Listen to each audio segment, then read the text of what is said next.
if your commitment, if your orientation and your commitment is to operate out of the identity of a personality, if that's your orientation and that's your commitment, like, you know, that you're as that personality, you're going to meditate. As that personality, you're going to do retreats, right?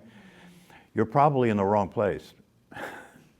Because all you're going to do is make yourself suffer. That's all. It's not going to go anywhere. It can't go anywhere because the personality, this isn't that game. This is not that game. The personality game is to get what you want, right?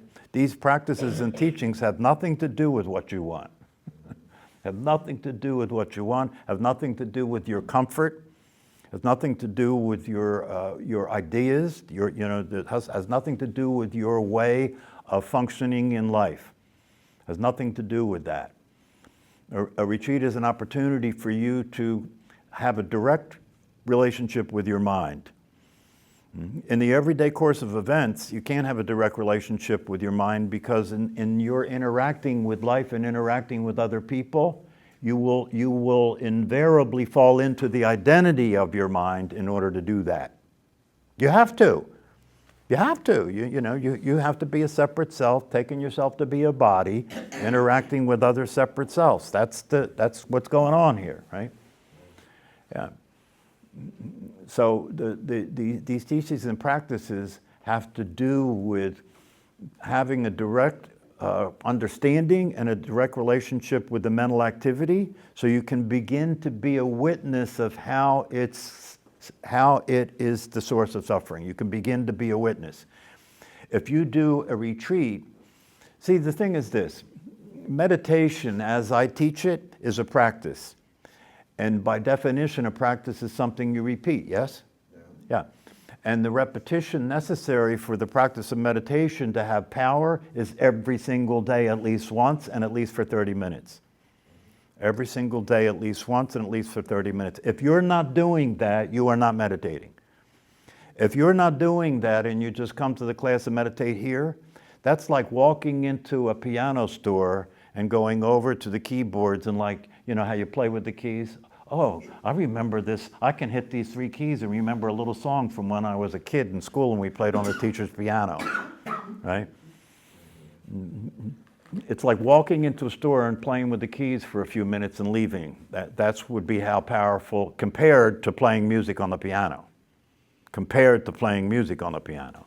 If you're going to play music on that piano, you got to accept the fact that you're going to have to practice very simple patterns of the keys over and over and over and over and over and over and over again. Ad infinitum. Ad infinitum. You're going to have to do that for a long time, and you're going to have to be willing to be patient and committed to the process of learning how to play the piano. And once you learn how to play the piano, you'll be able to play music, right? So you have the instrument to do something that causes you to play music. In meditation, meditation is the instrument that you're learning how to use that will enable you to experience the music of your true nature. But you can't experience the music of your true nature when you're in the form of an identity, because your world is too small. You can't experience the beauty of a human life when you're living your life as a physical identity or a personality, because that's too small. You know, you're living in a little small world that's separate from everything else, trying to get that to work, right? And it will never work, and the evidence for its unworkability is all over the place. It takes a lot to ignore it. You know, the evidence of the unworkability of trying to live your life as a physical body or a personality, which means you're living in your mind. You're living in the space of your mind. And the space of your mind compared to the truth is a very, very condensed space. Even the physical appearance of everything is a very, David mentioned this last night. He said that the physical reality is a very, very, very condensed form of energy. Your body is a contraction. Your body is a contraction of energy into a form that will dissipate in time. It'll grow old and then it'll dissipate back into all the, elements that came together to cause the body, like that.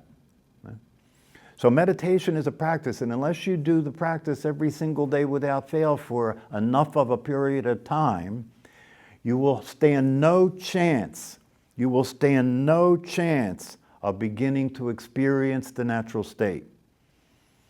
You will, because the deck is stacked against you. You have to operate and walk around in a world in which everybody is in a state of insanity. You have to walk around in a world in which everybody takes themselves to be a body and a personality, and within that reality, they're doing everything they can to try and be happy and make that work. And they're failing. They're failing. And you failed, and I failed. All of us who have attempted to make that work have failed. It can't succeed. It's impossible. Why? Because the source of your happiness is where?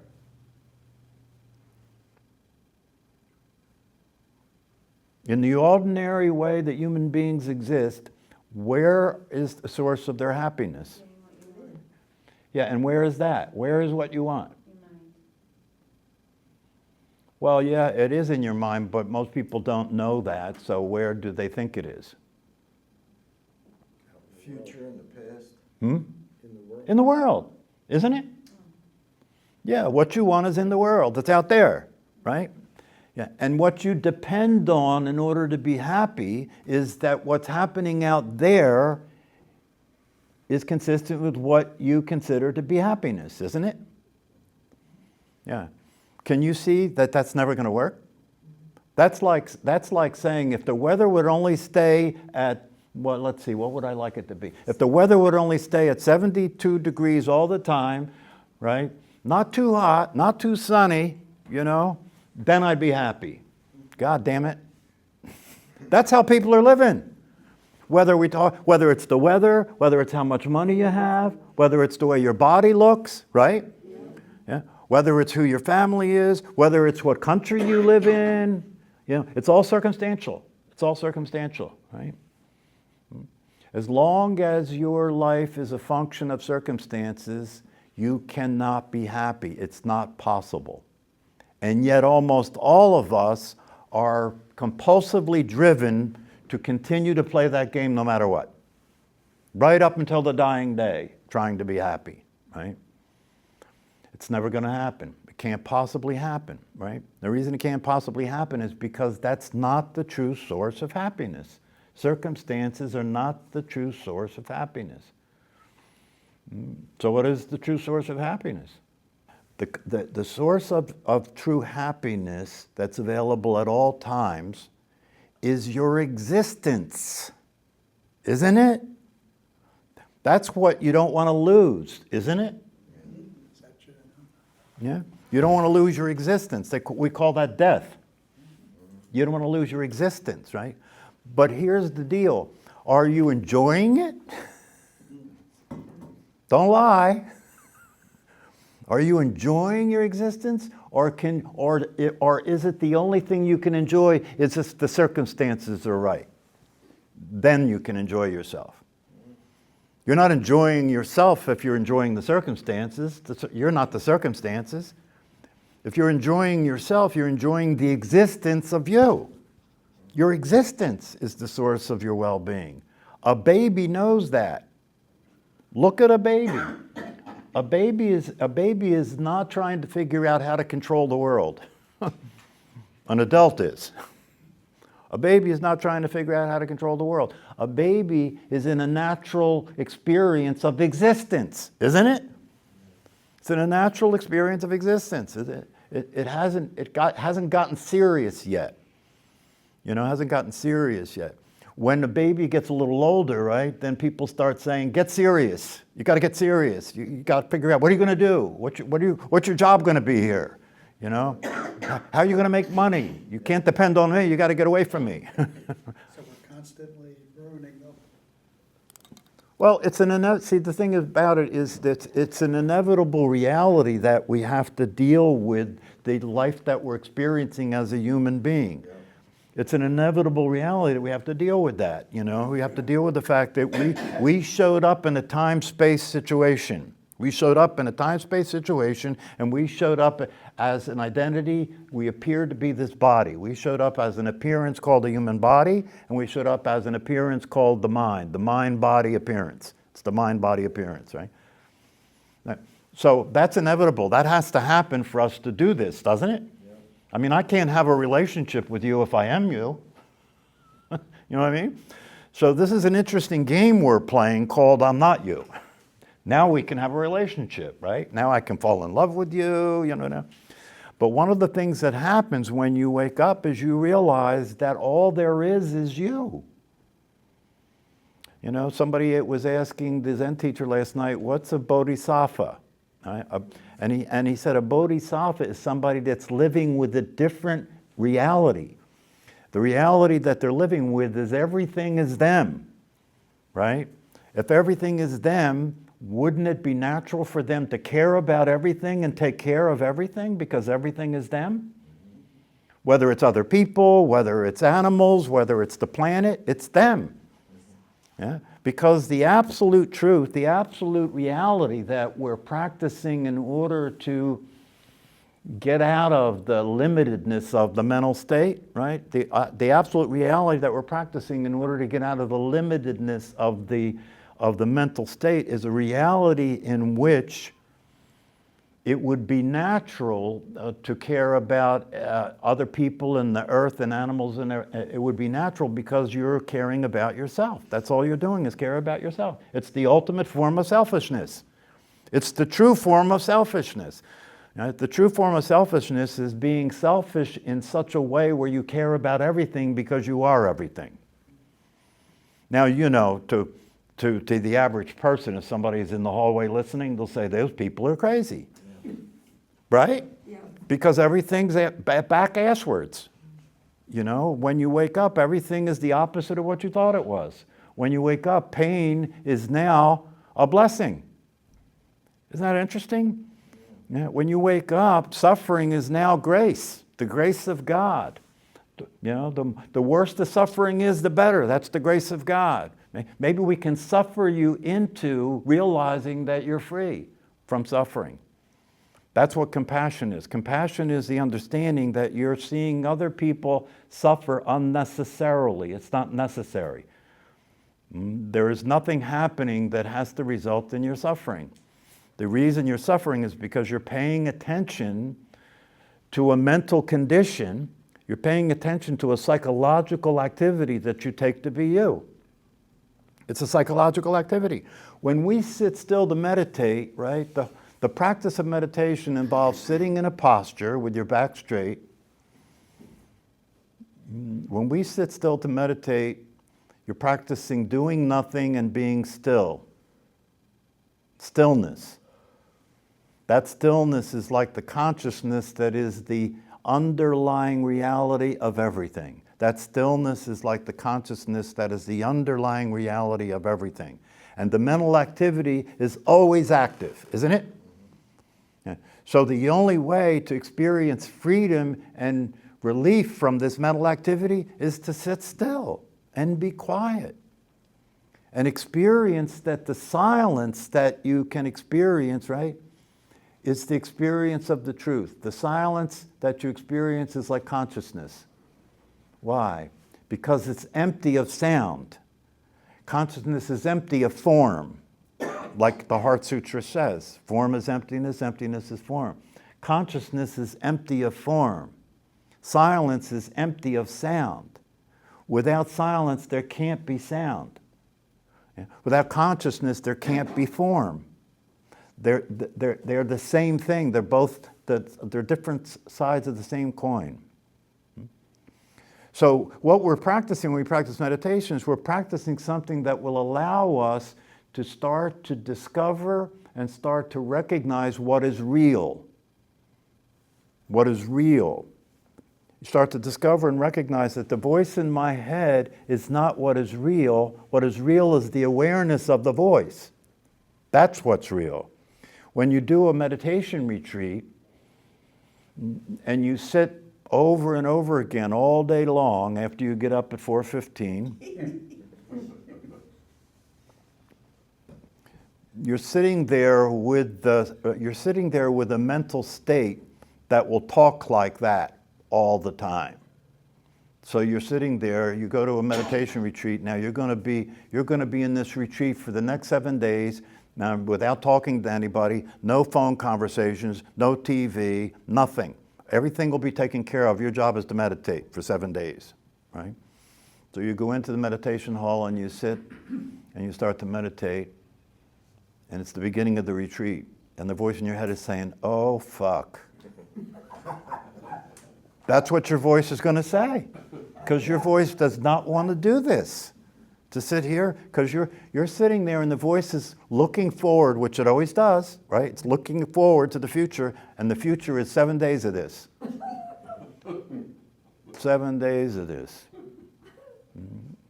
And so you're sitting there focusing on your breath, but as you focus on your breath, thoughts keep arising like, oh shit, how long has this been? How many times are we going to do this today? What time do I go to bed tonight? What time do I have to get up in the morning?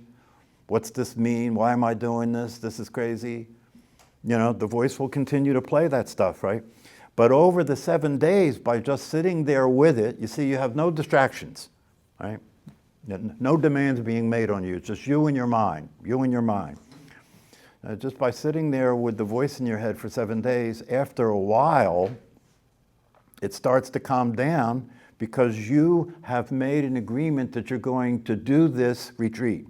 You're going to be there for the 7 days and you're going to sit in meditation for 30 minutes at a time, 8 or 9 times a day.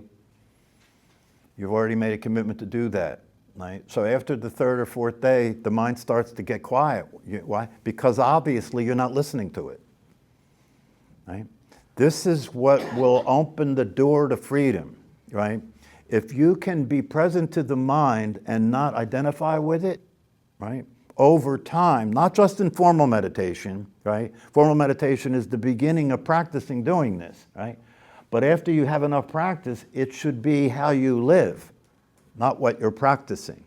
It's a way of life, not what you're practicing. So if it's a way of life, it means that you're now paying attention to this mental activity all the time. Why? Because I know the voice in the head is not me, and I know its agenda is not an agenda that's going to result in my happiness. Therefore, I'm going to pay attention to it all the time, and what it's doing, I am going to be separate from. And because I'm separate from what it's doing, and I'm not involved with it, and I'm not identified with it, it starts to unwind by itself. You know, they use that analogy, if you take a bottle and you put water in it and the bottle has dirt in it, the dirt would be your thoughts. Right? The bottle has dirt in it, right? And if you shake the bottle and you move the bottle around, that water gets cloudy and dirty, right? Because of the activity, right? But if you put the bottle down and there's no more activity, the dirt just starts to settle on the bottom and the water clears. That's the exact same process that we're practicing. The more you move your attention away from the mental activity, it doesn't have anybody to play with. And so it starts to naturally dissipate, it's just energy that starts to naturally dissipate. And so if you stay with the practice over time, the mental activity loses its hold on you. You stop following your thinking. You stop following your emotions, right? Because your thinking and your emotions are both related to a program that's about the survival of your personality, is it not? So you're pouring all this energy into thoughts and feelings that will have you behave consistent with the idea that you are going to survive as a personality. This is the ultimate insanity. Your primary commitment in your life is to have something survive that doesn't exist. That's what you're doing. Your primary focus in life, all of your activity, all of your thinking, all of your feelings, all of your plans, all of your philosophies are about the idea that this personality, this mind that you take yourself to be is real, and its survival is your survival. Its happiness is your happiness, right?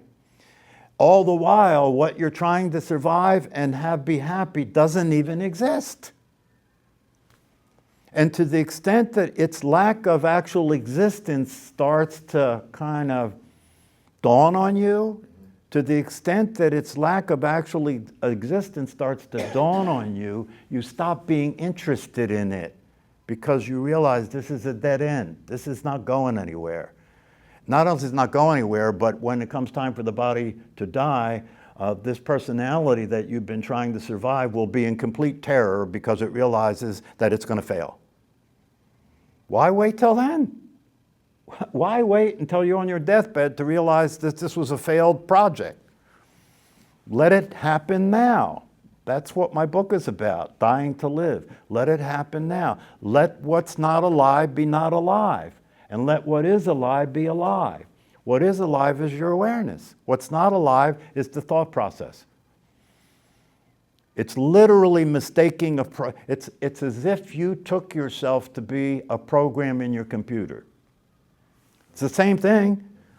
Your computer is playing a program. It can't do anything outside of that program. You can't think any thought outside of your database of conditioning. You can't think a thought outside of your database of conditioning.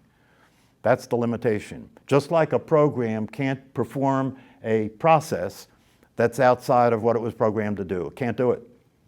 That's why we have to keep updating the operating systems, right? So we can run more programs, right? But how often do human beings upgrade the operating system of their mind? For most people, that wouldn't even be anything they would ever consider. It's just like most people would never consider their identity to be something that they don't know. Just consider that one thing.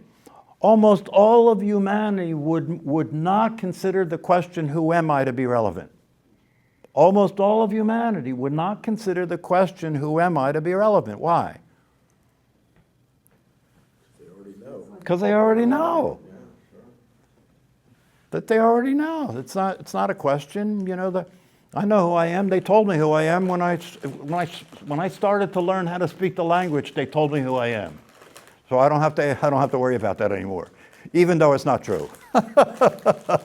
Now, it may look like that, right? Because people who think they already know who they are would think it was silly to ask the question, right? They'd think it was silly to ask the question. And yet, one of the greatest spiritual teachers of our time said that question is the question. That is the question. When people sat around Ramana Maharshi and said to him, listen, your silence isn't working for me. He said silence is the highest teaching, right? Because if I say anything, I'm adding concepts to the silence, and the silence is stillness, right? So they said the silence isn't working. Can you give us something else that we can use, to wake up to the truth? And he said, yeah, self-inquiry. Ask the question, what am I? Who am I, or what am I? But don't ask the question to get an answer. The mind will ask that question to get an answer.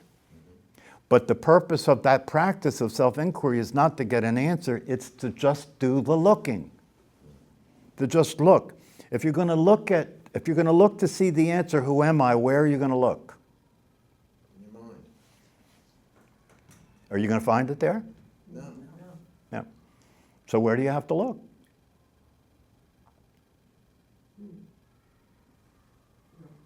Well, look at it this way.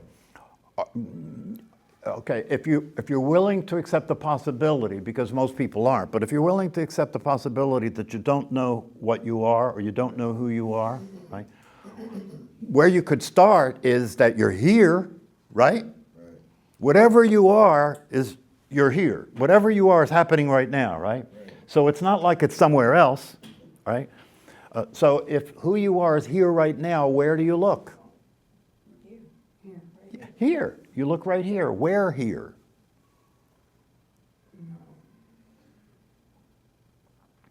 Where here? If you want to know what you are, who you are, one way to approach that is look at it this way. If this was absent, you wouldn't be here. What is it that if that was absent, you wouldn't be here? Your body. No? Your consciousness. Yeah. Or awareness, right? So if that was absent, you wouldn't be here. Well, that might mean that's what you are. You see? And you're not looking for that in the world, right? And you can't see it. You can't see what you are. You will never see what you are. Why? That's where you're looking from. Yeah, because that's where you're looking from. Yeah. But you can recognize that you're looking from there. You can recognize that you're looking from there, and you can experience that you're being what you are. And it's in the beingness of it that you know yourself. Do you get that? In being what you are, you know yourself. In being the awareness, you know what you are. In being the personality, you don't know yourself because you're being something that you're not. You're being a self-concept instead of an actual experience like that.